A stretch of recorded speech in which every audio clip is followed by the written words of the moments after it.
There we go. Let's see here. Trying to time it all together here. All right, perfect.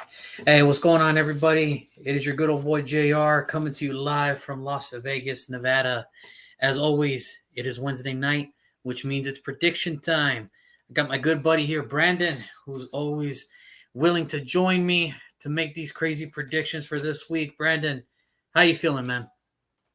Well, I'm here and I'm good. That's How good. about you, That's man? good. How about you, I'm man? doing good, man. I'm doing good. Just ready to get this thing going. So, I think without further ado, let's get this thing rocking. So, we got a good one tomorrow. Well, somewhat good. I mean, it's always good when football's on, but we should have somewhat of an intriguing matchup tomorrow. We have the Indianapolis Colts taking on the Denver Broncos. The Indianapolis Colts falling to Tennessee last week.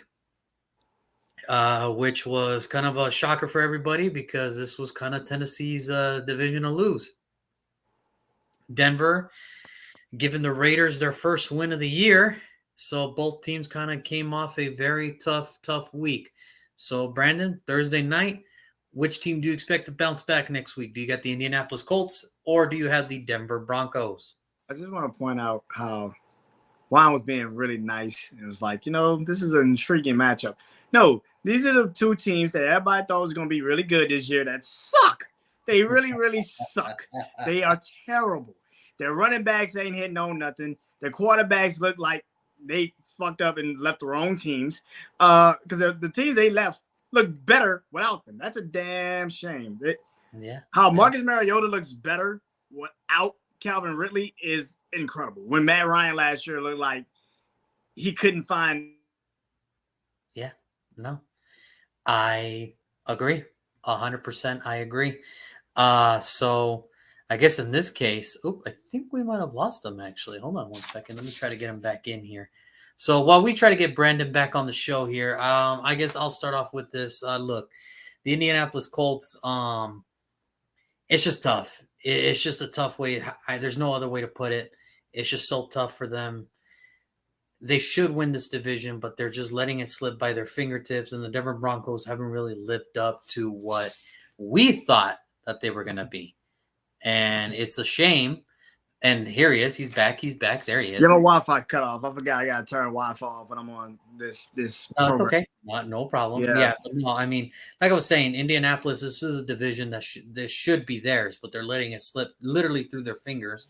And the Denver Broncos, who were projected to be better, are not looking any better than they were last year. So, Brandon, who do you got, man? I mean, this is a game where I'm not going to say it's a must win because it's still week 5, but it kind of feels that way for both of these teams. I wouldn't say it's a must win for the Colts. That's why I'm going with Denver. It's not a must win for the Colts. It's really not. I mean, if Derrick Henry continues to play like he's playing, then it's like, okay, you should have probably won against Denver. But it's not a must win yet. It's not a must win. We're getting close. We're getting close for the Colts. But Denver, it's like, dude, you're now 4th in the division. Technically. You're 4th in the division because you lost to the Raiders. Technically. So it's kind of just like, Yeah, you gotta win. I get you. I think it's just going to be a little bit hard for Denver this week, though, knowing the fact that, well, Randy Gregory's not going to play. Javonte Williams is not even in the picture right now of him. He's out for the rest of the year. You have the Colts, who a couple weeks ago, they made the Kansas City Chiefs look mortal. All of a sudden, they can't stop the Tennessee Titans. That's the NFL, I guess. I don't know. It's a very weird thing.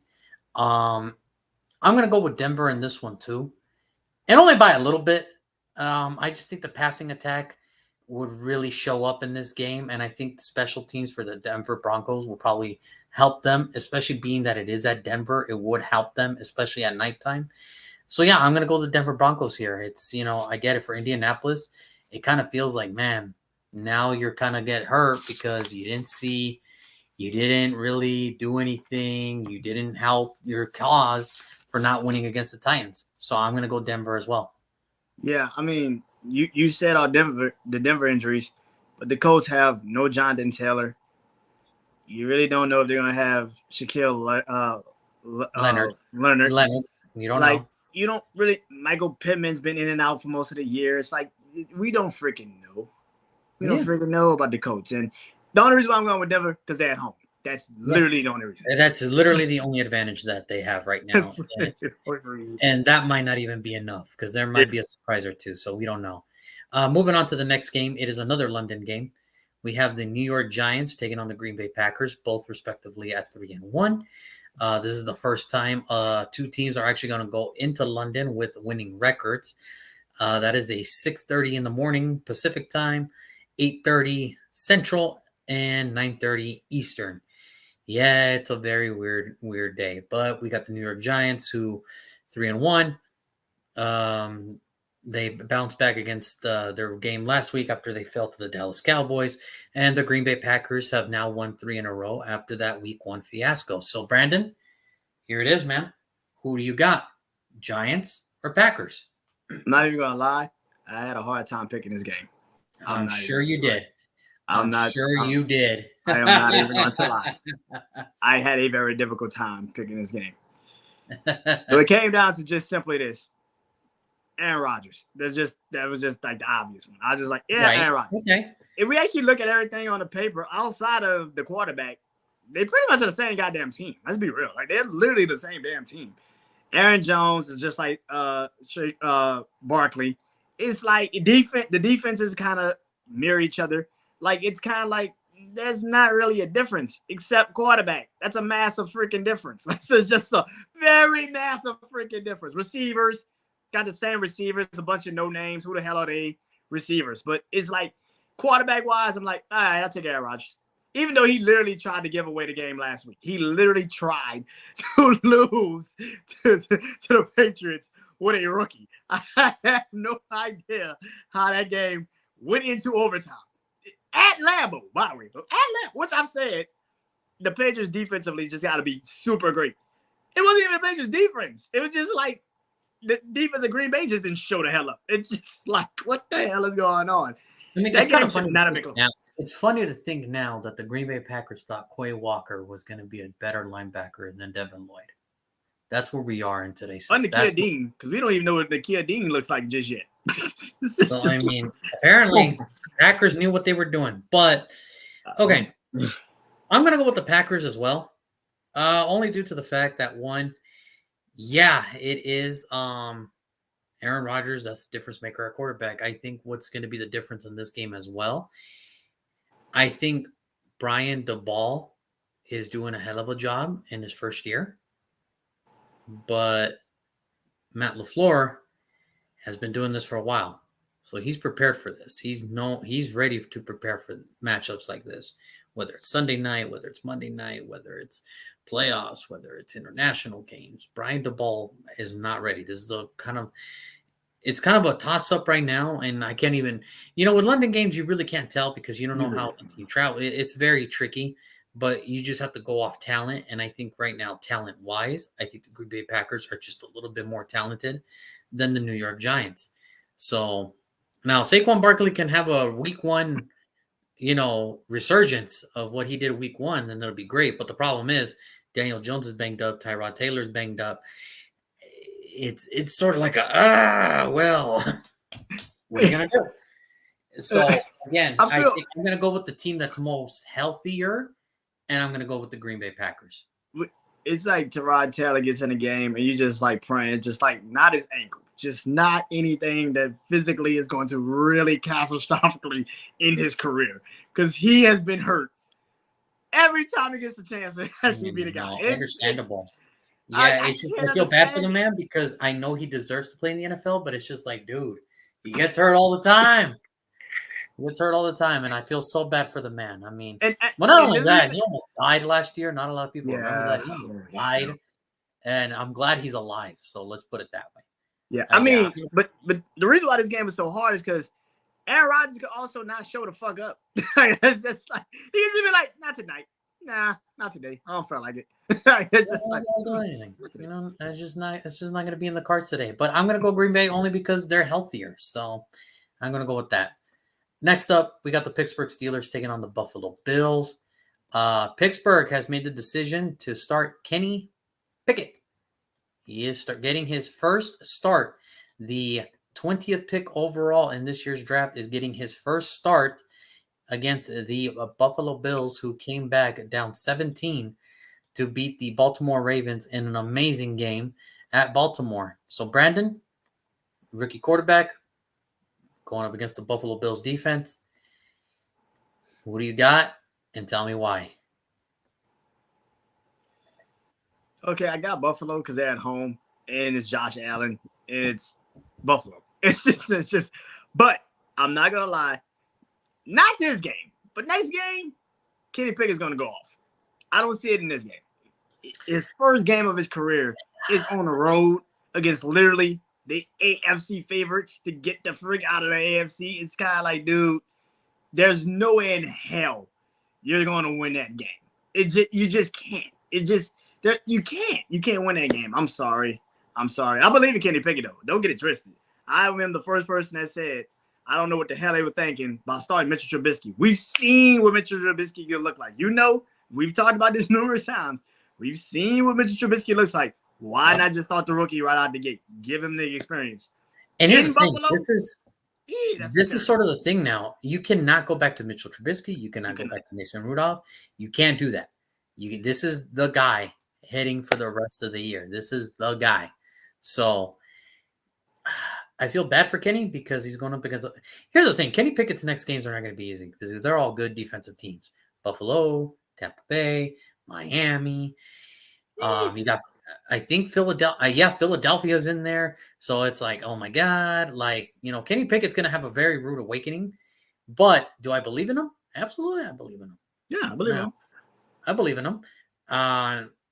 But this week, TJ Watt is literally the only reason why the Pittsburgh Steelers are going down. And it's a sad thing because they need him. His presence is needed. Since he's not going to play in this game, I'm going to go Buffalo Bills as well. Because Buffalo has proven they could be down so much, and yet they'll come back. Why? Because they got Josh Allen and Stephon Diggs. And it just works. It just works. Listen, Buffalo is the favorite to walk out of the AFC. I think we've all said that. I think everybody has admitted to that. I think everybody is ready to concede to that almost because they are one of the better teams in the AFC. Now, doesn't mean that there's a team out there that could surprise some people down the road. I do not know. But right now, in this situation, at this present time, I'm going to go Buffalo over the Pittsburgh Steelers. And Pittsburgh's O-line is very shaky. And the Buffalo Bills defensive line is intact. So, yeah, again, not going to – if you have the Buffalo Bills defense – if you got Buffalo Bills defense on fantasy, people, start them. That's all I got. Next up, we got the Los Angeles Chargers taking on the Cleveland Browns.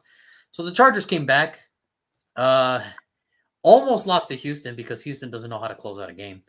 And the Cleveland Browns, we haven't seen them since last Thursday, so they've been on a 10-day rest getting ready for this matchup against the Los Angeles Chargers. The Chargers are kind of banged up, but they're getting back to normal health, and the Cleveland Browns are coming off a 10-day rest after their win against the Pittsburgh Steelers last Thursday night. So, Brandon, who do you got? Chargers or Cleveland? I got Cleveland because they're at home, and that's pretty much it. I mean, that's just it. Yeah.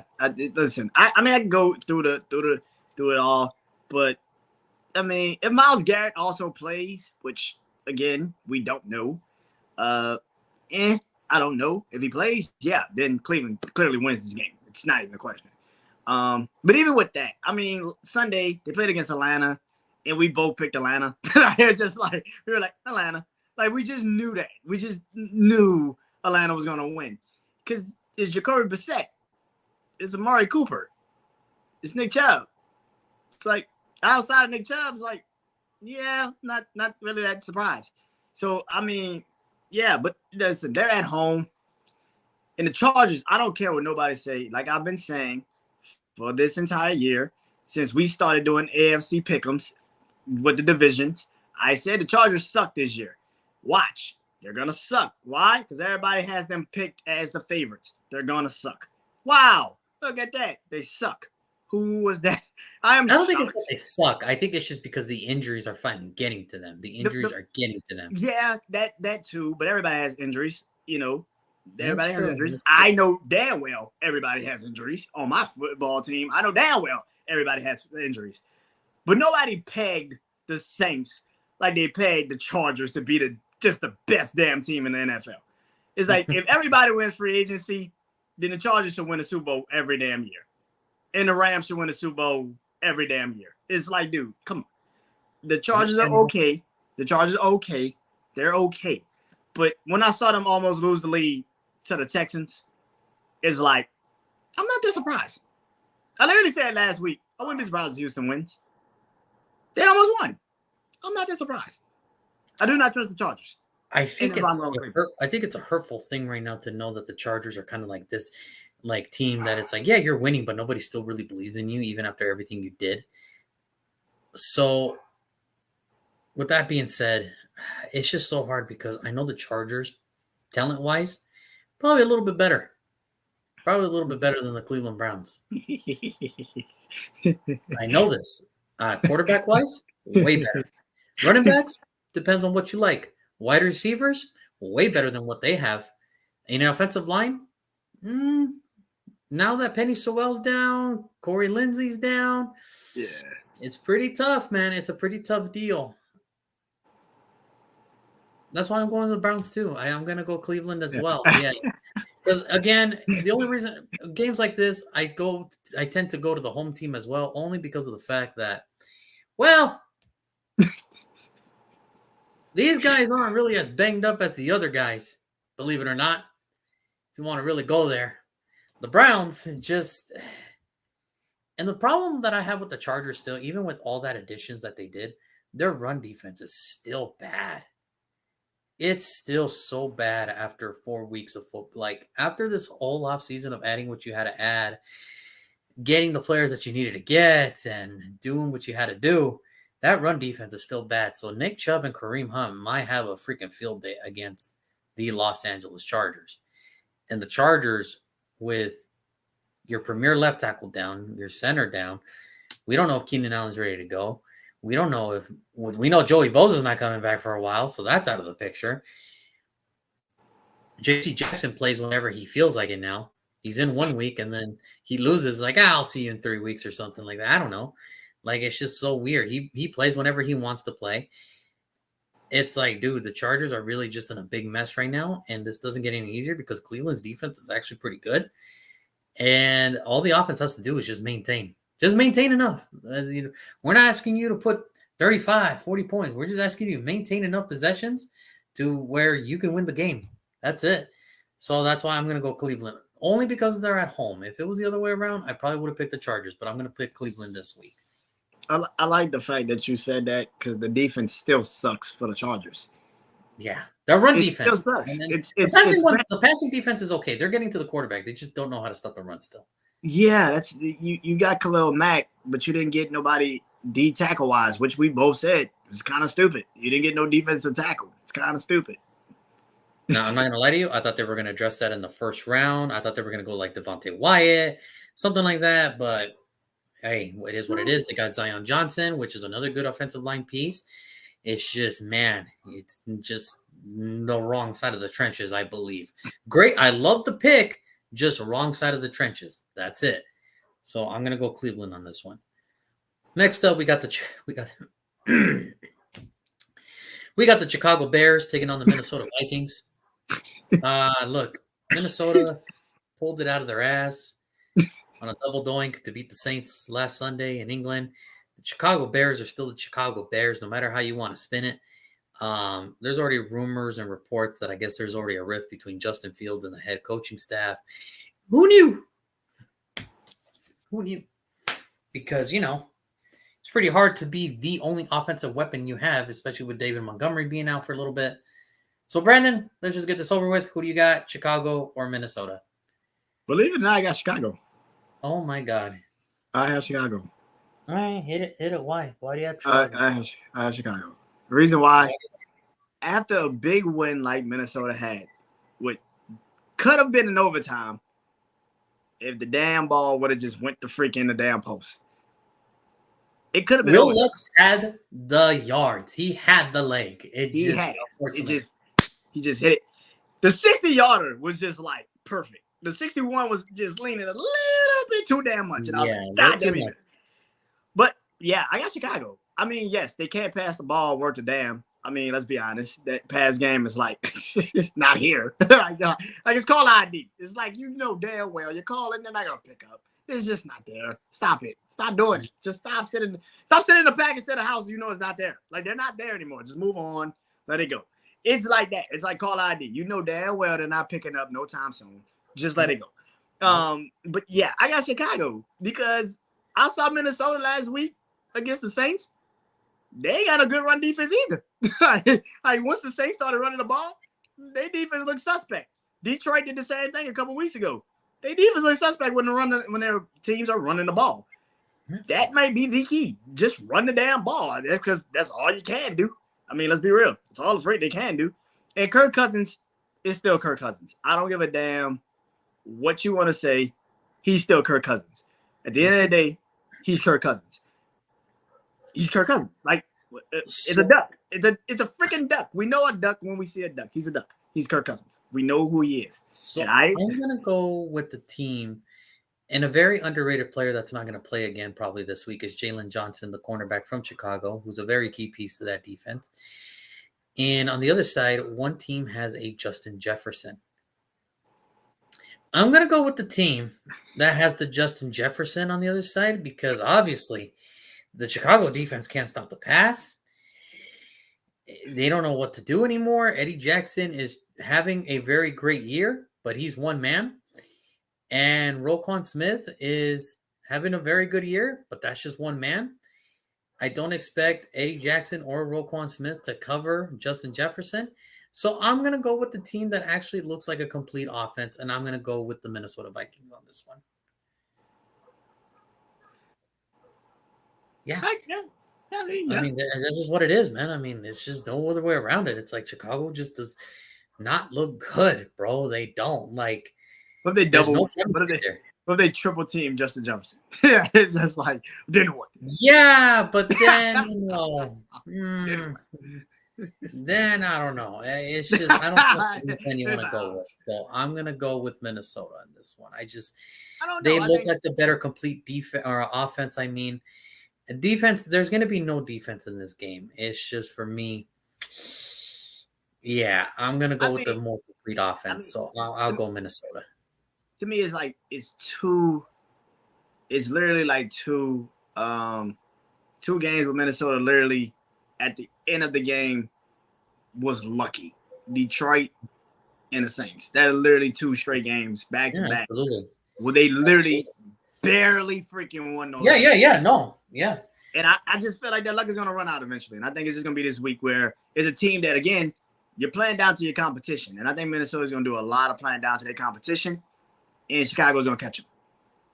Okay, I mean we'll see. I just can't not watch Chicago. I can't. They just look so bad. Anyway, next game we got the Detroit Lions taking on the New England Patriots. So Detroit, very underwhelming. They are the number one offense in the NFL, but their defense is allowing the most points in the NFL. So they're putting up 35 points. The defense is giving up 36. So it's like, what the hell, man? What? Only Detroit, people. Only Detroit. Only Detroit, man. Only Detroit. Oh, my God. The New England Patriots have to start a rookie of their own. 4th-rounder draft pick, Bailey Zappi from Western Kentucky. Has to start for New England this week because Mac Jones is out, Brian Hoyer is out, and Bailey Zappi is going to get his first start. So there's going to be 2 rookie quarterbacks that are going to get their first start. So, Brandon, give it to me straight. Who wins and why?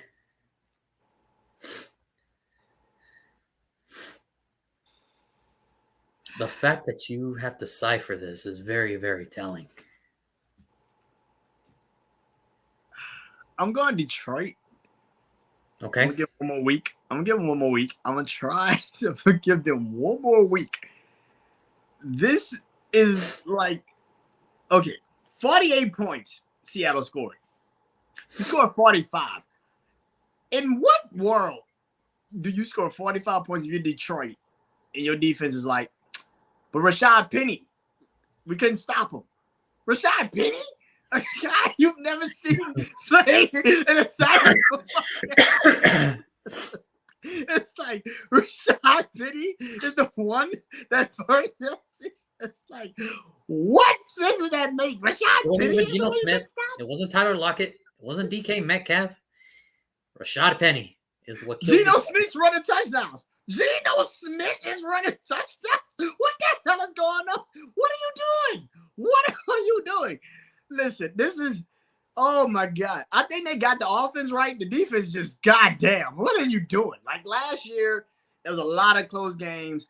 It's still close. The problem is the defense just like, you score a touchdown, they're going to score a touchdown. Yay. Like, what the fuck is going on? Keep scoring. We can't stop shit. I need to like, what is going on? Chiefs. Like the Philly game, last week's game, it's Minnesota. It's like, can you stop somebody? Just somebody. Like, I get Washington because that was like the easiest game because you got Carson Wentz. You can easily win that game. This is literally, I get it. You're in New England. I get it. Bill Belichick is a defensive monster. I get it. But still, you got to win this freaking game. It's like, dude, this is like the easiest layup for this defense to get right. You better win this game. There's no way in hell. After that, I'm going to have to jump off the Detroit train. I might have to just jump off the train because it's just like, there's no way in hell. Jumping off the train. It's like, yep, I gave you so much praise in the offseason. I'm ready to jump off. I had you winning. Take it easy, everybody. I was the only person to pick you to win the division, and you guys are sucking. Damn. I mean, I still have the Packers, and they might not even win the division. So, I mean, I don't know. Green Bay sucks. Can we stop talking? We'll see. We'll see. Look, I'm going to go Detroit too, only due to the fact that I think offensively they should be back. I think Amon-Ra St. Brown should play this week, and I think DeAndre Swift is going to play this week. I hope. So you telling me I just dropped somebody for a running back that I don't even need because DeAndre Swift might be playing? This sucks. I'm just saying, if he comes back, then the Detroit Lions should win. And look, it's no diss on New England. It's just, look, man, I get it. Bailey Zappi looked amazing, but it's like there's a reason he went in the 4th round. Let's see what he can do first before we praise him as hey, maybe this guy could be, so like, no, let's give it a game. Remember, he didn't even play the full game. He just played half of it. And it's like, okay, great. Your first game, you went into overtime at Lambeau Field against Aaron Rodgers, who was literally trying to throw the game away. Literally throwing the game away. Literally. Not his receivers dropping it. He was just making some shitty-ass decisions. And so, again, I'm going to go Detroit. Now, should they lose this game, I'm jumping off the Lion train. Drop me off wherever it is you're at. Leave me in New England, and you go back to Detroit. And good luck. We start it all over next year. Good luck to you next year, and then hopefully we can get it right. Who knows? So give me Detroit as well. So we'll see how this goes. All right. So here we go. Next game, we have the Seattle Seahawks taking on the New Orleans Saints. Seattle, we were just talking about it. 48 points. Almost put up a 50-burger against Detroit. New Orleans, tough loss.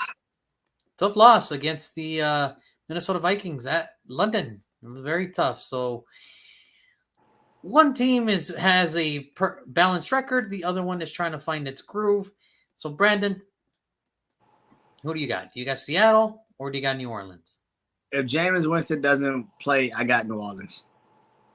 Okay. That says a lot, right? If Jameis Winston plays, I'm like, shit. I might still got us, but it's just like, I don't know about this. If you're the Saints, and this is where I got to ask you, if you're the Saints and you lose this game, do you just look into next year and be like, Bryce Young, CJ Stroud, Wilkin Elvis, the quarterback from North Carolina State, some options, younger options? Do you just say, you know what? Aaron Rodgers, it seems like you want to play just not with Green Bay. I'm just saying. I mean, we talked about it last Tuesday. I said, hey, Lamar Jackson, we got a jersey for you in the bayou. If Baltimore don't want to pay you, we got you. Right. But I'm just saying. I mean, we were willing to pay Deshaun Watson this year. I mean, hell, who said we wouldn't pay Lamar Jackson? I mean, everybody wants to pay Lamar Jackson. Right, everybody besides Baltimore. It looks like everybody besides Baltimore wants to play Lamar Jackson. So, Brandon, who do you got? You got the Seattle Seahawks, or do you have the New Orleans Saints? I got the Saints. I mean, last week the defense particularly, this is the first time the defense actually played when the game actually mattered.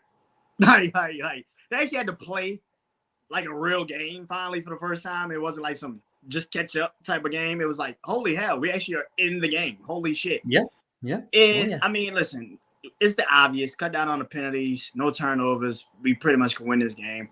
It is Geno Smith, but they do have Tyler Lockett. They do have DK Metcalf. And I expect that secondary to be somewhat healthy this week, hopefully. Good God, hopefully. And we got a lot of players coming back off of injured reserve defensively. And we also just added Chris Harris Jr. to the practice squad, which means he's probably going to play this week. So it's a lot of things, and I think that when I saw that, I was like, he's still around? Yeah, I was shocked too. I was like, what the hell? Like, dude, I thought you like ended your career in Los Angeles. Like, there's been a lot of names that have been coming out lately, and I'm just like, dude, I thought you like last seen in Los Angeles. Like, where'd you come from? I mean, if you could just hide him, you don't have to physically use him, but just hide him, and he could get some rhythm with the team. Okay, that's a good pick. But I mean, yeah, I mean that's kind of what the secondary needs. They need a veteran. I know people are gonna say we got Tyrann Mathieu. We need a smart veteran. Like we need a veteran that's not gonna like jump over the damn plays and just screw it up. I get it. We need a veteran. So I got the Saints. I mean, listen, running the ball isn't the problem. They can stop the run. It's the passing. And if Geno Smith, who isn't really that great at passing the freaking football, let's be real, if he can't throw the ball like that, the Saints defense is always good. If the offense could just run the damn ball and control the clock, we can win the game. And I think that's pretty much what we need to do now. Alvin Kamara said he's playing this week, so we shall see. I got the Saints too. You know, with Seattle, it's always weird because it's like they win, they lose, they win, they lose. They're so inconsistent. The Saints have just been too down. The Saints have been too down. Can we talk about this? Seattle's won 2 games. The Giants are 3-1. The Bears are 2-2. We fucked up. Atlanta's 2-2. We fucked up somewhere. I think they heard us say that's like our picks for like this year's draft, 1 through 5, and they were like, "Oh, we're gonna show you." Right. Oh, fuck you, Juan and Brandon. Fuck you. How about that? Hey, how about that? Fuck you, Juan and Brandon. All right, fuck you. How about that? Oh, we're winning, bitches. I mean, Houston. I mean, we kind of predicted Houston would be terrible. Houston's like, we didn't get that memo. What was that for us? We didn't get that memo at all. We're competitive. Like, we just can't win. But yeah, everybody else, it's like, no, fuck you. How about that? Well, how about you? How about fuck you, Juan and Brandon? We'll just beat you. We'll just show you up. We'll just go 2-2 heading into week 5. Fuck you. How about that? So I got the Saints in this one too, only because of the fact that Alvin Kamara is probably going to be back. The Seattle Seahawks defense, as you can clearly tell, is really not that good. They've been giving up a lot of points and a lot of yards lately. Look, I expect the Saints to get back on track. And this is kind of the week they have to start. And it's very crazy to think that, yes, there is a chance that Seattle could win. But I'm going to go with the prevalence of the New Orleans Saints defense is probably going to outshow the Seattle Seahawks offense. So that's why I'm going to go New Orleans Saints on this one. So there it is. Something that we got to do, Saints-wise, we got to create turnovers. Our offense gives up too many damn turnovers. We got to do turnovers. We did that against Minnesota.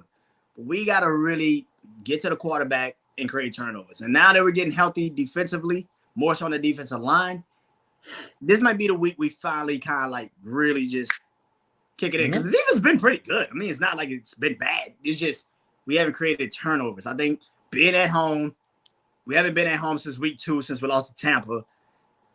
Being at home in the dome, I think we're going to finally wake up. And it'll be different. I think last week was actually a good thing. I think last week was actually a good loss because we fought finally like a team. We fought together, and the offense finally showed. Now it's just putting it all together. It's finally putting it all together, and I think last week was very important because we needed to feel that pain. We haven't felt pain like that. We were close. We came back. We even had the lead, and then we just lost it. It was just like, and then the way we lost it, I think we needed that loss. Yeah, absolutely. Okay.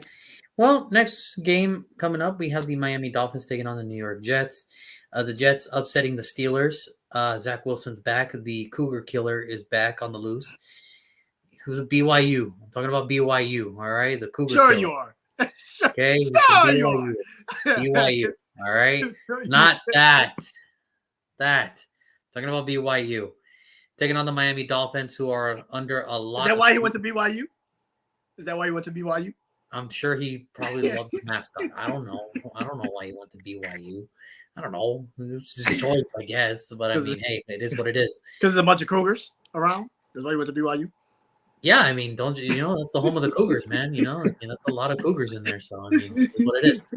So anyway, they're going to take on the Miami Dolphins, who's been under a lot of scrutiny because of the whole Tua situation. Had a concussion on the Sunday game against the Buffalo Bills. 4 days later, last Thursday, he played and he got knocked out of the game. And the Miami Dolphins are now under a lot of scrutiny from the NFL, NFLPA, and just a lot of everywhere around. So Teddy Bridgewater is going to start. Tua is not going to play, thank God.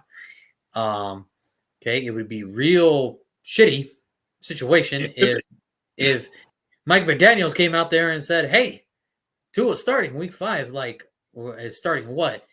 His recovery to a straight mind? Like, well, what's he starting? Like, explain to me what's he starting? So Brandon, so Teddy Bridgewater is going to take over. So who do you got? Do you got the Miami Dolphins or do you got the New York Jets? A very important, because remember, the Jets win, they tie it with Miami. If Miami wins it, they're inching closer to Buffalo. So Brandon, who do you got? Do you got the Dolphins or do you got the Jets? Okay, God. It's just, I mean, listen, last Thursday was serious. I mean, yeah. Let's not joke about that. That was serious. I kind of felt like Tua came back a little bit too damn fast. I said that. I said that was not a hit. They tried to blame it on his back, which made it worse because you can see the man literally had a concussion. It was just that was very stupid to say. Oh, it's just his back. Listen, that's something I do want to say here now. We joke about teams on a weekly basis. We joke about, because it's all fun and games for us. We got nothing to lose. I mean, we're doing this for free. We are literally doing this for free. Like we're doing this for free because we love to do this stuff. Like we love it. Yeah. We love to make jokes. We love to hear from people when like, oh, stupid fucks, you're wrong, or I can't believe you were right. Whatever. We do this because it's fun. What's not fun is seeing a man like Tua. Clearly, he wasn't good on Sunday, but they made him play. Clearly, he was not ready to play on Thursday. This is literally countless times now. I cannot tell you. I've seen the Matt Schaub hits. I've seen the Tua hits. The only difference is different situations, identical problems. The NFL has to finally put a stamp on this and be like, okay, we've been talking discussions on how to make the game safer. And I get it. We love the violence because it's football. It's a violent game. Accidents happen all the time. But this is something that now, and Alex Smith came out and said something today that was very, very disturbing. He's like, I cannot tell you how many times I've actually lied about not having a concussion to my team doctor so I can play. And I get it. I get it because it's the mentality of I cannot show that I'm weak. But understand this. On Sunday Night Football, Rodney Harrison said the most important thing. Do not trust the NFL. Listen to your body. If you're not good, don't go out there because it ain't worth it. Because Rodney Harrison is feeling the same effects that his buddy Junior Seau felt. The only difference is Rodney Harrison had a support group and he has a support group. Junior Seau is no longer with us because he couldn't control those demons anymore. A lot of players. Emmitt Smith has even said it time to time, dude, I take my grandsons to school, I pick them up, and I forget where I live. If you're not okay, go get checked. Yeah. Football is only temporary. Your brain and everything, your body is going to be with you forever. That's all I got. That's to me where it hurt me the most because I've played the game. I love the game. But at the same time, it hurt to see that on Thursday. And the fact that they had to take him on a stable gurney so they wouldn't move, so he couldn't move. And you saw that we know the effects of concussions now. You saw his fingers. That was concussion immediately. Somewhere in there, the team doctor, the NFLPA, and even Mike McDaniels, they need to get fined for this. Somebody needs to get fucked up for this. That's all. That's my take on it. Definitely.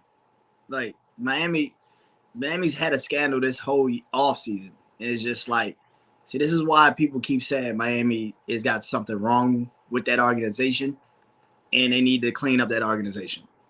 It starts at the top. It starts at the top with Stephen Ross. And even though, technically the owner's not even there because he's suspended. And that's the fucked up part. That's the crazy part. So who's looking over this? He's not even there. Like, he's suspended for like 11 fucking games. It's like, so who the fuck told you to let this man back on the football field? It's crazy. I don't understand that. And like I said last week, I said this is a little bit too damn soon for Tua. That literally, you saw Sunday that he had concussion. You saw it. This man could barely walk. You saw it, and you saw him get back on the football. When they announced he was playing Thursday, I'm like, who the fuck will let him play on a Thursday when you literally just saw him have a concussion Sunday? Somebody, I'm sure his teammates were looking at him. I'm sure the offensive line all gathered around his locker room like, are you sure you want to play? Are you sure? Because somebody had to said something. Because somebody must have talked to Tua like, please, sit down. It ain't worth it. Don't do it. But again, we don't know the whole story. If Tua signed a waiver, said that, hey, he wants to play and he signed that waiver, then by all means, that's on Tua. But at the same time, the fact that you would even suggest letting him sign that waiver is crazy. That's where it gets me. That's where it kills me, because you draft these guys to protect them. You draft these guys to make your franchises better. What you're not going to do is have them die on the field for fucking nothing. Nothing. And I'm sorry that we took a dark turn here from the fun we usually have, but this is where it gets me upset, because there was a time where I saw Matt Schaub took a massive hit, and people were cheering that the man was down and literally looked like he was dead. That's not what we're about. We're about physicality. We're about competitiveness. But that's somebody's father. That's somebody's child. That's somebody's uncle. That's somebody's something. Cousin, whatever.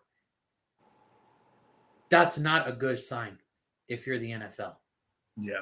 And look, just to end it, I got the Miami Dolphins winning the Jets anyway. But for me, here's the disturbing part. Stephen Ross is suspended. Nobody's looking over the organization. Something has to be done.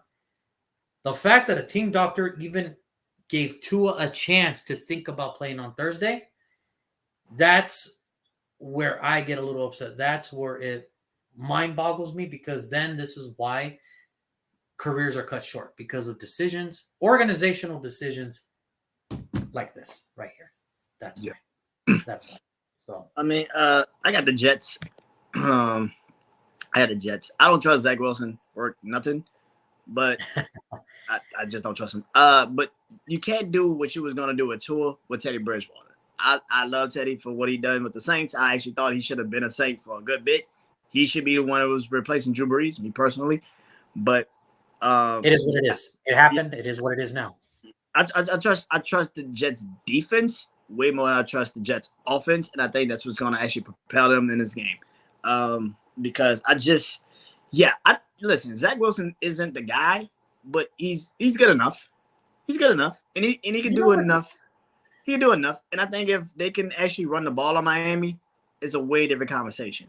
So what's funny when it comes to Teddy Bridgewater? I think Teddy Bridgewater universally, whether you're a fan of his team or not, or whether you're whatever, if he's your quarterback, I think universally we all secretly want him to succeed, because there's just something about him where you're just like, you want him to succeed. Like there's something in there. You're just like, come on, you can do this. You can do this, man. Of course. I mean, he's back home. He's playing for the Dolphins. He's back home. Plus, like, his injury. Like, you gotta, like he should have been Minnesota's quarterback, but then he got injured. You're like, that shit sucks. Well, then he had that freak accident in Minnesota that took him up to literally 2 years. 2 years. That was a long time. Like, that was like that's a distant memory now because people don't even remember that. People don't But remember that. Like I got Miami only due to the fact that I don't listen. I will say this right now: if you were to give me a defensive rookie of the vote right now, my two top dudes right now, Sauce Gardner and Devin Lloyd. Sauce Gardner is fucking amazing, and I don't. There is no secret to how amazing he is. He is doing. He is advertised when he came out of Cincinnati, a shutdown corner.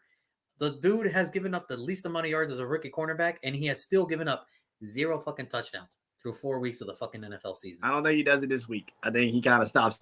Like I said, you can't do a lot because now it's Jalen Waddle and Tyreek Hill, so that's like, oh, that's a little tough. I get that, and that's cool. That's understandable. But you can't do what you was doing from Tua to Teddy, and I think that's where. That's where the dilemma. I think that's where the dynamics change. But that's when the dilemma kicks in because just a way better team than the Jets. Yeah, and I just I don't know. I think they just get to Teddy Bridgewater this game. I think the Jets actually can shock a lot of people and get to Teddy Bridgewater. I think they get him a couple times. Well, it'll be a great victory for the Jets. It'll put them closer to competing for that division. So I mean, we'll see. But yeah, I got the Jets. Okay, I'll stick with the Dolphins in this one. And we'll just see how it goes. Next up, we got the Atlanta Falcons taking on the Tampa Bay Buccaneers. Atlanta squeaking by. Victory. Atlanta shocking people. Drake London actually looks pretty good. Kyle Pitts finally had a good game. Yes. Yeah, I guess that's the best way to put it. Yeah. He's never just let it go. Let it go.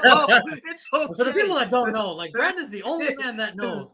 Like, listen, it's not that I have anything against Kyle Pitts. It's the team. It's the team that just, oh my God. Like, really? Really? You, all right, whatever, man. Keep in Atlanta. Keep doing you, Atlanta. Shit. Keep doing you, Atlanta. Shit. I guess. Shit, man. Shit. All right. Just let it go. It's okay. Just let it go. You know what? It's been 2 years and I still haven't let it go. Like, that's how tough it is. That's how messed up it is. Oh, wow. That is how messed up it is. It has almost been 2 years and I still cannot let it go. Like, wow. He put up confidence things like he's all right. Hey, he all right. Like, you know, it's not like there was it's not like at 4, there was like a walking pass rushing coverage linebacker coming out of one of the most prestigious linebacker schools in the history of college football. But go. Let's go. My God. Anyway, they're going to take on the Tampa Bay. Kyle Pitts could literally have a 200-yard receiving game. He's like, he did all right. All right. Like, whatever. Michael Parsons, though, had 30 sacks. I'm just saying. You know, whatever, dude. Like, all right. Listen, it's not that I hate the Kyle Pitts pick. I love the kid. I think he's going to have an amazing NFL career. It's just from an organizational standpoint, you looked at it very, very wrong. So, like I said, Atlanta, you were doing great that draft. You did amazing. God, don't listen to him. Do not listen. Incredible that draft. I don't want to see Michael Parsons for 2 damn games a year. Freak. Nope. I'm good. Kyle Pitts, come on down. Let's do it. Yeah. That should tell you all you need to tell. They're taking on Tampa Bay. Tampa Bay having a very tough defeat. And there's a lot of drama going on in Tampa Bay. Whatever do you mean? Oh, you haven't heard? Superstar quarterback possibly getting divorced from his supermodel wife. You have Antonio Brown playing Marco Polo in Dubai and posting pictures of him and Giselle hugging. Just a lot, man. Just a lot going on. And then the offensive line is deteriorating little by little. The defense really looked bad, against the Chiefs. So, Brandon, who do you got, man? Do you got Atlanta who is just playing just to play? Or do you got Tampa Bay? Do you believe that they can just rebound against the Atlanta Falcons? Wait, are you telling me Tampa Bay might not be going to the Super Bowl like everybody said they were going? After Sunday night, it doesn't really look like they're a favorite. Wait. 45-year-old Tom Brady can't get his offense right? Doesn't look like it. It's a shocker. I'm so surprised. I'm shocked. I'm not going to lie to you. There was a sack that Tom Brady took, and he went down and he started grabbing his shoulder and elbow, and I was like, uh oh, that's not good. That's not good. Listen, I'm not going to talk about his premarital problems because his marital problems is his own problems. I'm just saying I probably side with the wife because I'm like, dude, you're 45. You've done everything. What the fuck are you playing for? What are you playing for? You have nothing to play for. You've literally won every title. What the hell are you playing for? He literally was retired for like 2 hours and said, I can't do this shit. Fuck that. He sat in the house, looked around, was like, yeah, this ain't for me. This isn't it. This isn't it for me. This ain't for me. This ain't for me. I was just saying. It's yeah. I got Tampa barely. Again, this is one of those games that if they weren't at home, I might take Atlanta. It's just like they weren't at home, and if Cordero Patterson was actually freaking playing and wasn't hurt, yes, I might actually take Atlanta. Like, let's be real. Like, I've said this numerous times about the Tampa Bay Buccaneers. Everybody talks about how good their run defense is. If you actually run the ball on Tampa, they're not really that good. Especially if you go like up the gut, they suck. They're a terrible team. Just run the ball against the defensive tackles. Just go at it. Just go at the defensive tackles. If you run on the outside, then you're letting the linebackers get involved. If you run straight up the middle, they can't do a damn thing. They suck. I've been saying that every damn time they play the Saints. It's literally the same. Marcus Mariota, if he runs the ball this week, this might be a problem for Tampa. I'm going to be real. This might be a serious Marcus Mariota situation. Uses his wheels against the Tampa Bay Buccaneers, then this might be this might be a serious issue. Listen, Tampa Bay is what, 2-2 now? Yep. You barely beat us if it wasn't for the referees being all flaggy and giving you extra yards and extra penalties. Yep. Like, you guys barely beat us. Like, let's get that out the way. Okay. Jameis just suck. And on top of that. But you lost to Green Bay, which you should have probably never lost to Green Bay because Green Bay really didn't play that well. And you lost last week, which I knew you were going to get your ass handed to you by Kansas City. That wasn't that surprising. The problem is, like you just said, the O-line is starting now kind of show, holy hell, you got like some rookies and a center you really don't know like that playing O-line. That's kind of a problem. I've always said Tristan Wirfs is better when he run blocks, but he's not a good pass blocker, blocking tackle. That's kind of been the downfall. Michael Parsons showed like, oh, you're trying to block me? It's kind of been a downfall. It's kind of downfall. Tom Brady isn't throwing for 350 yards every freaking game anymore. He's throwing for like 190, and if he barely gets 190, you should be counting your lucky stars. If he gets over 190, you should count your lucky stars. I got Tampa winning this game, but it's more so because Atlanta just don't have enough. That's kind of it's not. It's just really bad right now for Tampa. I mean, I got Tampa Bay winning this game too. It's just the problem is it's like my biggest fear. I mean, I think if everybody was healthy on the offensive line, I think they'd be better. The problem is when you lose your center like that, and then you lose your other center the second week of practice like that, in training camp, and then just so many other injuries involved with Julio Jones, Mike Evans being suspended all game. Russell Gage is not really Russell Gage right now, and Chris Godwin's still trying to come back into his form. There's a lot of problems with Tampa Bay right now. I know they can get through. Granted, if Cordell Patterson was playing, maybe it'd be a little bit closer. Me leaning towards Atlanta, but because he's not playing and Marcus Mariota still has to run and throw, I think that might be a little too much this week. So that's why I'm going to go Tampa Bay in this one. Same. So next up, oh God, we're just going to skip through these next two. Tennessee taking on Washington. One's got Derrick Henry. The other one doesn't have an identity. Brandon, who do you got? Well, goddamn, when you put it like that, Tennessee. When you put it like that, Tennessee. Goddamn. Let's just tell them how you feel, Juan. Goddamn.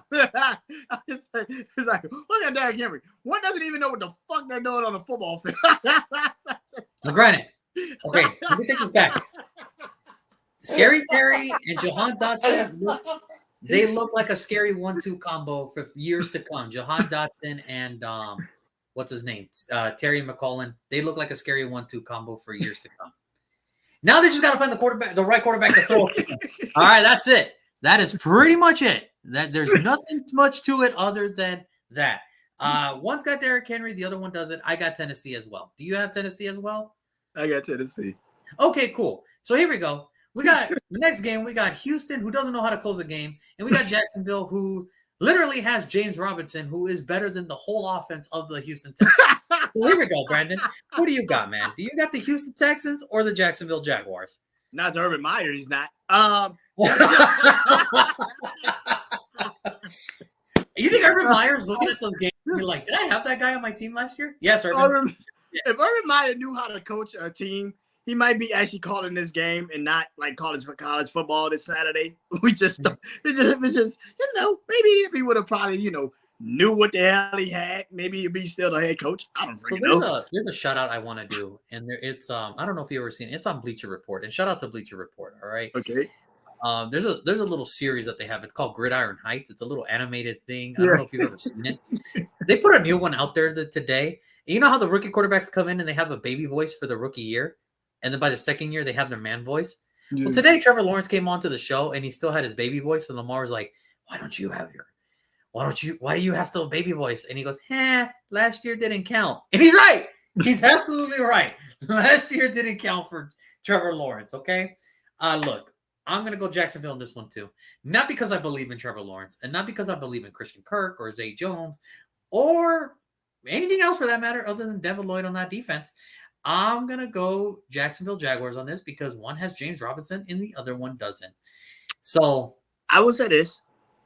Just like we say Jacksonville could beat the Colts in Jacksonville, Houston could beat Jacksonville anytime. I just feel like Houston could beat Jacksonville at any point. This is not the way.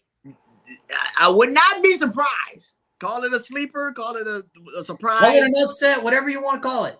But I will not be surprised if Houston wins this game. I'm just going to Jacksonville just to keep it safe. But I would not be surprised if Houston also wins this freaking game. This might be the game Derek Stingley actually wakes the fuck up.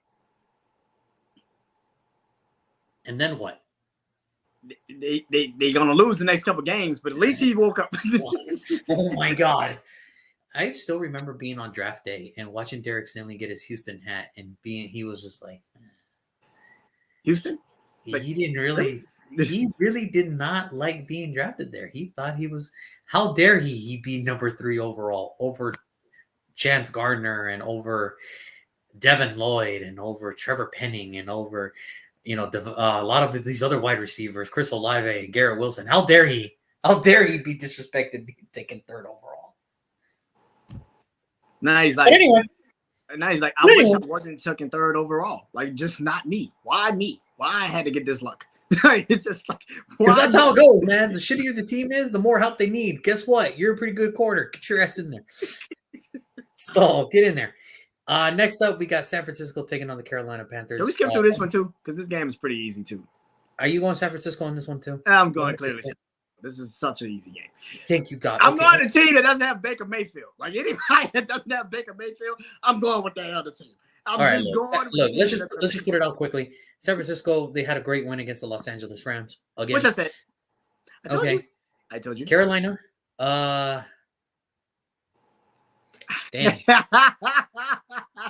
Like, put it this way. Matt Rule called out DJ Moore, and DJ Moore said, fuck you, I'm getting you fired. So I'm going to go with the San Francisco 49ers on this one as well. So there it is. So, yeah.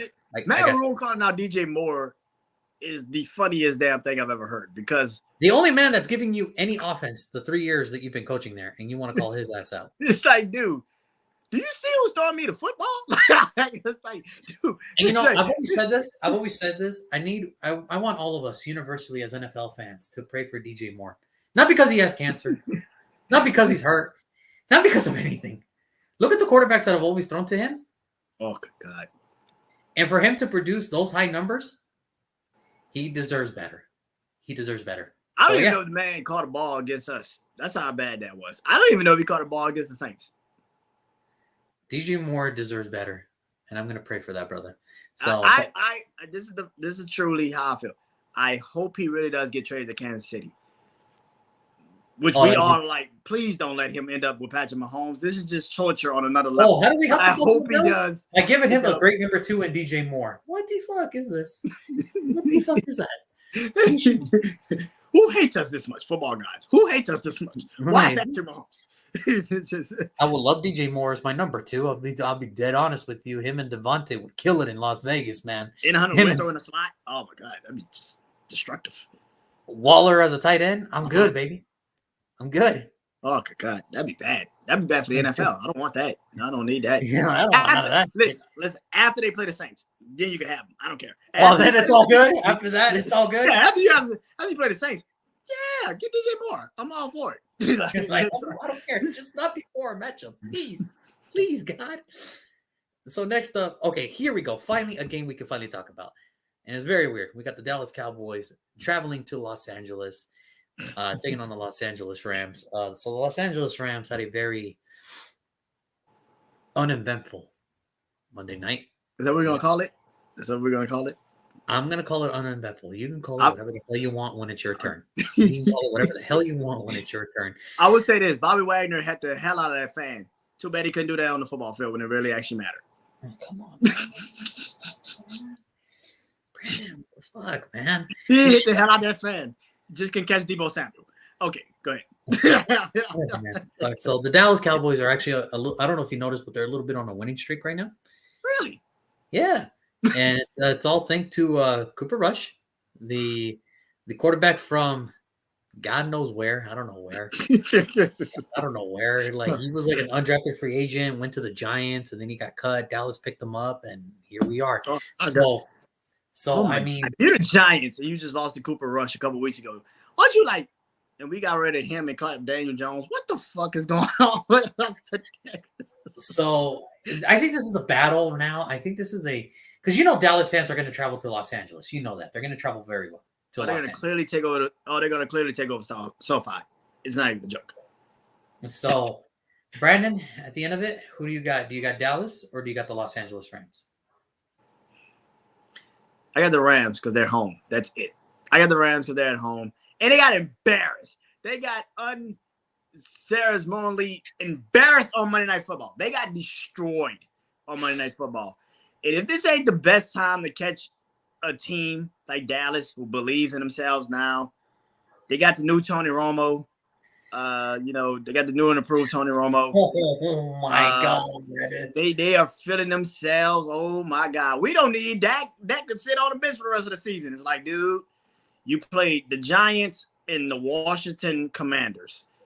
And Cincinnati literally just did not want to show up the game they played you. And when they did show up, Cincinnati's looking good now, and we'll get to them in a bit. But it was just too late when they finally showed the hell up to the game. Let's not act like you still had to drive the ball down the football field and kick a field goal to win that game. Let's not act like that didn't just happen. But I got the Rams because they're at home. It's not because they're the Rams or I think they're talented or nothing like that.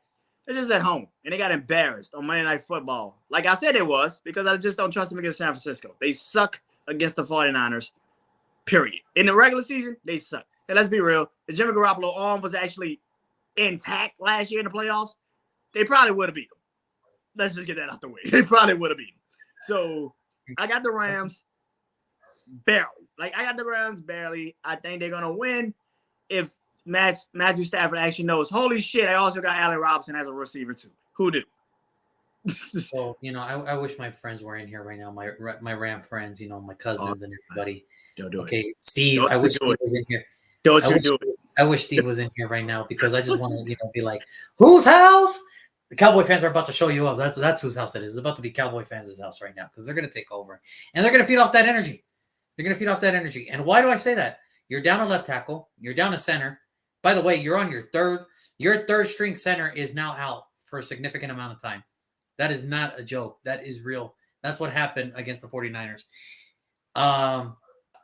So they can't stop defense. Matthew Stafford is not looking too good this year. He's not fouling Allen Robinson. Cooper Kupp is doing his thing, but the running game is soft as hell. The tight ends are kind of like, all right, Taylor Higbee can only do so much, and Cooper Kupp just cannot do all of it by himself in the passing game. I'm going to go with the team that actually has a better defense, a better offensive line, and overall a better running game. I'm going to go with the Dallas Cowboys beating the Los Angeles Rams at SoFi. And yeah, there it is. I got Dallas beating the Rams. Yeah, there it is, man. There it is, bro. Yeah. I mean, listen, I could see how they could win, but the same problems that you just said about the Rams, I can say about Dallas, offensive line wise. And listen, Michael Parsons is going to literally hurt Matthew Stafford in this game. Not like hurt him to the point where he's like out for the year or out for the rest of his career.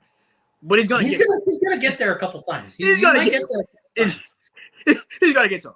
But I can say the same thing about Aaron Donald with Cooper Rush. If he actually but one's mobile and the other one's like like if the Statue of Liberty had a little brother, that's sort of what it is, man. Like if the Statue of Liberty had a little brother, it's Matthew Stafford. He just the Statue of Stafford. The Statue of Stafford. That's what you call him. Exactly, man. Like that's what it is, bro. That's what it is.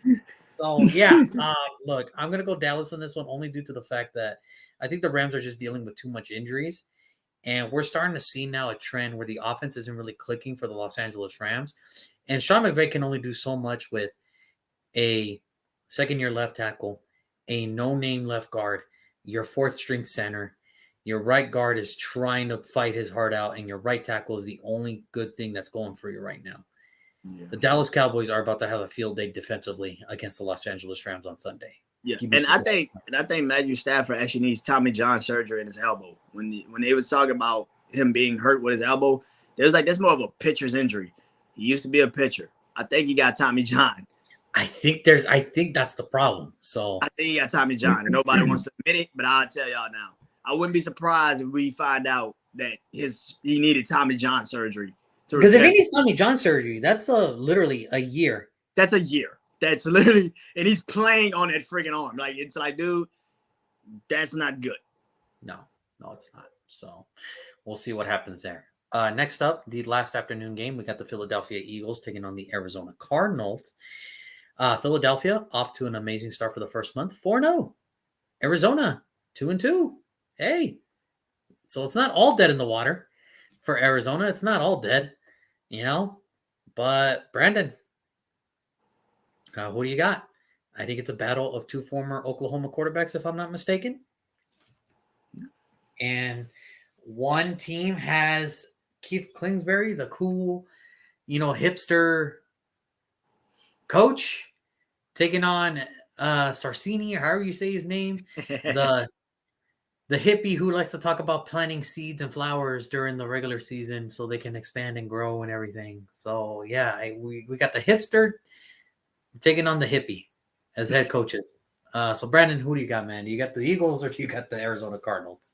Listen, I think Arizona kind of found their offense a little bit. I mean, they did lose their center last week, so that's not a good thing. Rodney Hudson is a very big piece. He's a very, very big piece to that offense. Yeah. I mean, listen, Arizona, I think they kind of found their rhythm a little bit offensively, finally, without DeAndre Hopkins, because they've been looking and searching and trying to figure it out. I think they found it. Run the damn ball. Who knew that was actually a good idea? But, yeah, just this week, they're not going to stop Philly. They're just not going to stop Philly. I mean, they're not going to stop them. Devontae Smith didn't really do nothing last week because there was in a rain pour. A lot of the receivers didn't do anything. Well, they're going to do something this week. I do not see Arizona winning this game. I know they're at home. I usually don't. But it's just like Philly right now, it's starting to feel like Donovan McNabb, Deshaun Jackson, Philly. Like, it's just like, damn well you're not stopping this team. It's just like, offensively, once they get going. And defensively, this team is like really good. Scary. It's they haven't even used Jordan Davis or Nakia Dean yet. Like they are literally their defense is already good and they're only going to get younger as the years go on. So it's God. So I mean, yeah, I got Philly in this one too, and not because I don't believe in Arizona. It's just Philadelphia just has more firepower right now than Arizona. Now, I am glad that Rondale Moore's back. That kind of elevated a little bit, especially with the AJ Green injury. Arizona's almost there of getting DeAndre Hopkins back. Marquise Brown is starting to finally find his footing with Kyler Murray. I think when DeAndre comes back, I think it should elevate the offense a little bit more. It's going to elevate the offense a little bit more. Defensively for Arizona, they're not bad. They're not bad. It's just the offense is not they're not there's weeks where they put up the points and there's weeks where it's just like, oh man, it's just not there today. It's just not there today. And obviously losing Rodney Hudson is a very big thing because we all know Rodney Hudson, very good center for a lot of years for the Kansas City Chiefs, good years for the Raiders. And he's had the first 2 years in Arizona. He's actually been an alternate Pro Bowler. So the dude's he's always in the conversation for Pro Bowler. So that's a very good center. He's one of the most underrated centers in the National Football League. Losing him, I think that's going to be a big thing because obviously, the defensive line with Derek Barnett, Fletcher Cox, and, Graham's going to be there. And Philadelphia, Miles Sanders looks like he's getting his groove back. And he's actually, I think, 4th right now in rushing yards in the NFL. So he might have found his groove back. And that's a scary thought. And right now for Arizona, it's not that they don't have enough firepower on defense. I just think right now, I think it's just they're not going to be able to keep up with the Philadelphia Eagles offense blow for blow. So that's why I'm going to go Philadelphia on this one too. Another thing, do not make this a Zach Ertz game. Spread the ball around. I get it. Yeah. Zach Ertz is playing Philly for the first time. You probably want to give him the ball. He can't fall into that trap. You cannot fall into that trap. You cannot fall into that trap. Spread the ball around. And the same thing goes for Philadelphia. Don't make this a Dallas Goedert game to prove that we have the better. We made the right. Keep playing your game. For both teams, play your game. Don't make this bigger than it really has to be because nobody even remembers that. So it is what it is. Lastly, or 2 more games. First, the second to last, Cincinnati, Baltimore, Sunday Night Football. Cincinnati's on a 2-win winning streak. Baltimore's defense can't hold a 17-point lead. Marcus Peters came out and said today at his press conference, somebody asked him, what was the whole conversation about John Harbaugh? And have you guys resolved it? And he told, literally, that was the only question he got told because after that, he said, my 5 minutes are up and I got nothing for y'all. And he left. One team is finding its groove. The other team looks like they're about to kill each other. Like live murder each other. Marcus Peters threw his helmet at a coaching staff. Murder. So, Brandon, who do you got? Do you got the Cincinnati Bengals or do you got the Baltimore Ravens? So what you're saying is Marcus Peters is going to get traded after this game. That's pretty much what you're saying. I don't know about traded or outright released. I don't know. But that's pretty much what you're saying. I think for the sanity of Marcus Peters, I think it'd be best if he found employment somewhere else.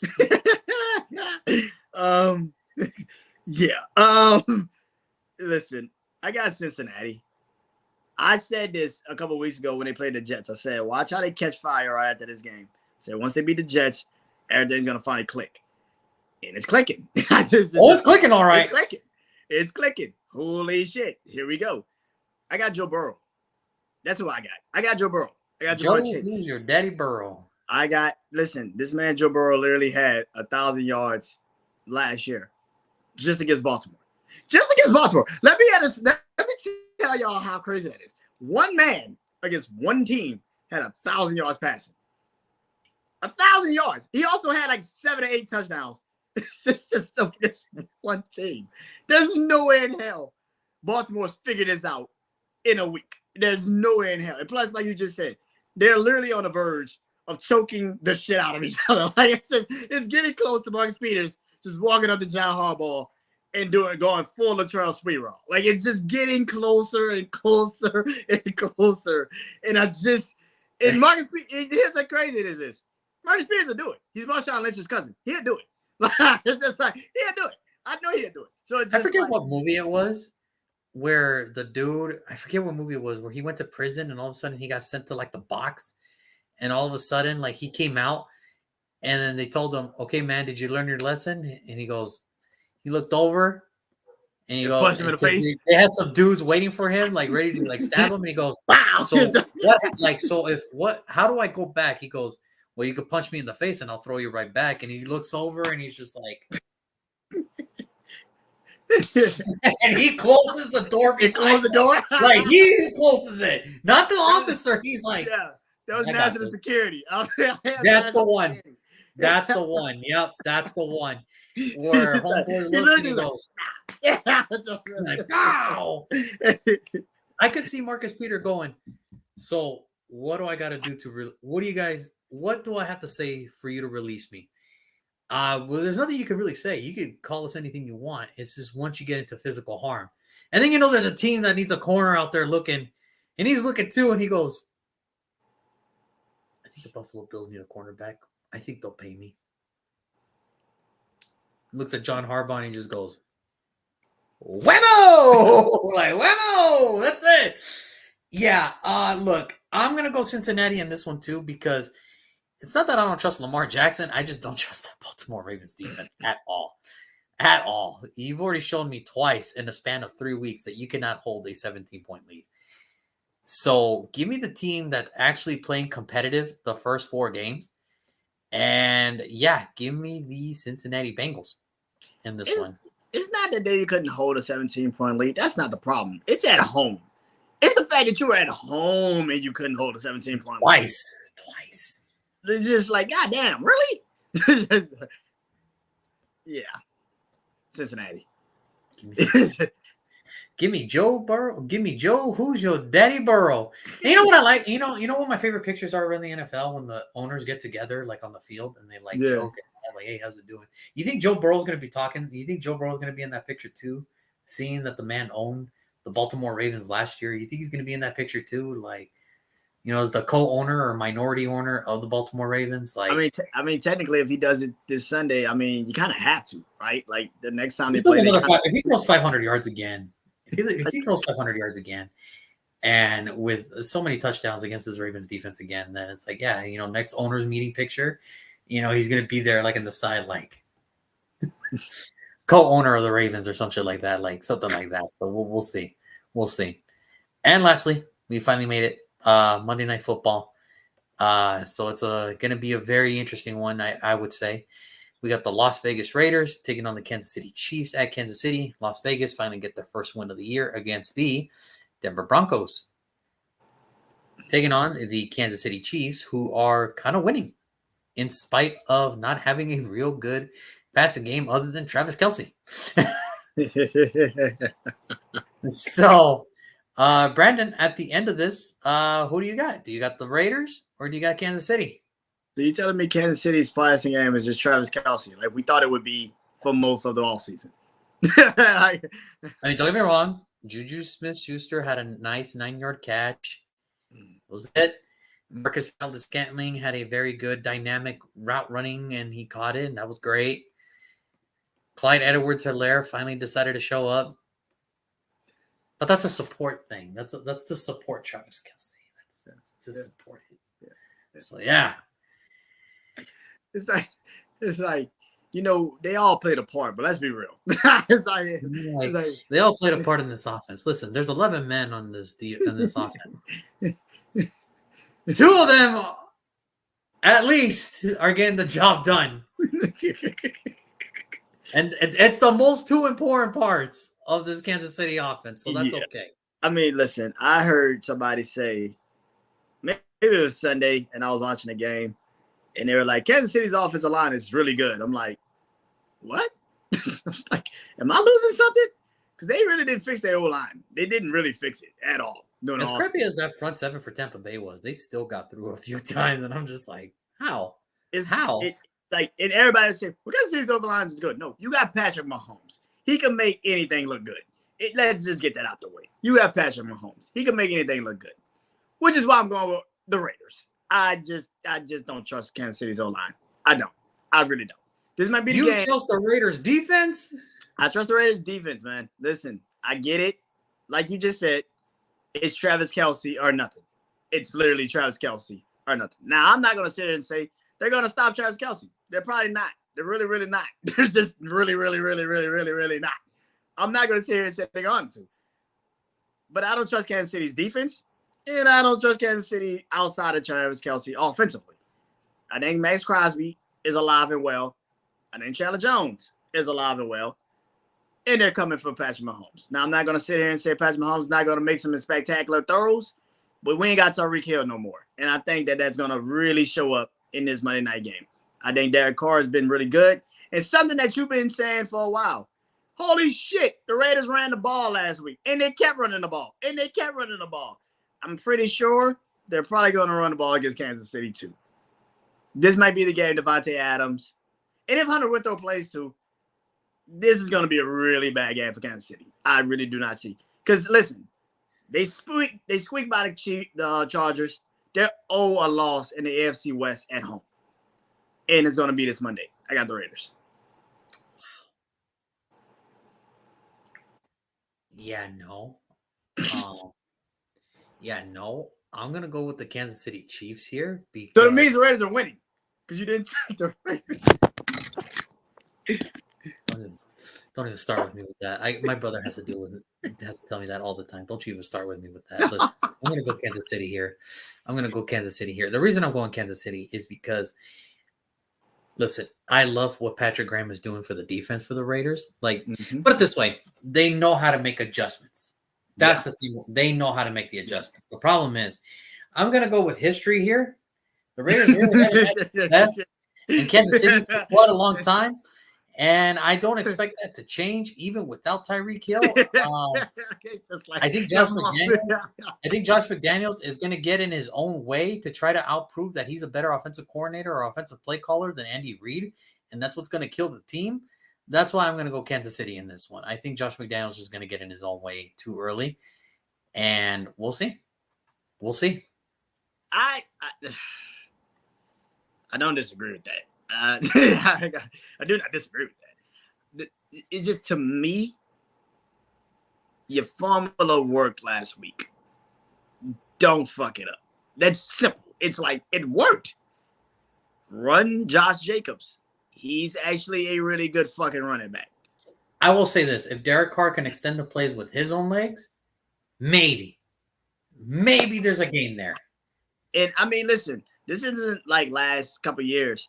You guys have the best receiver in the game.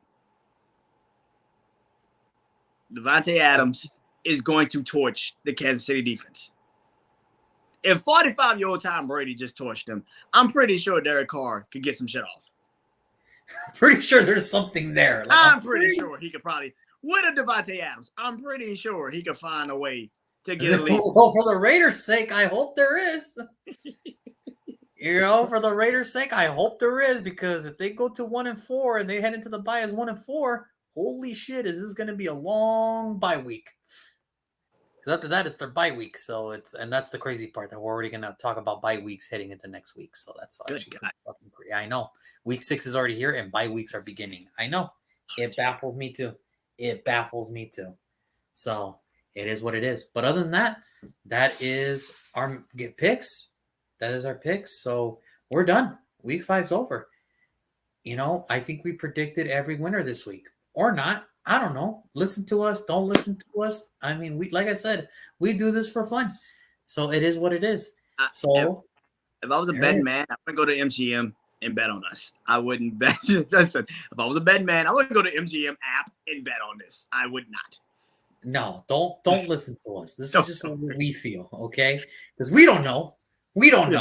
But we're just making predictions here. That's why it's called predictions and not, truths or whatever, however you want to call it. Like, hey, this is what's going to happen. No, that's why it's called predictions. Do not bet on us. We just do this for shits and giggles and fun. So here it is.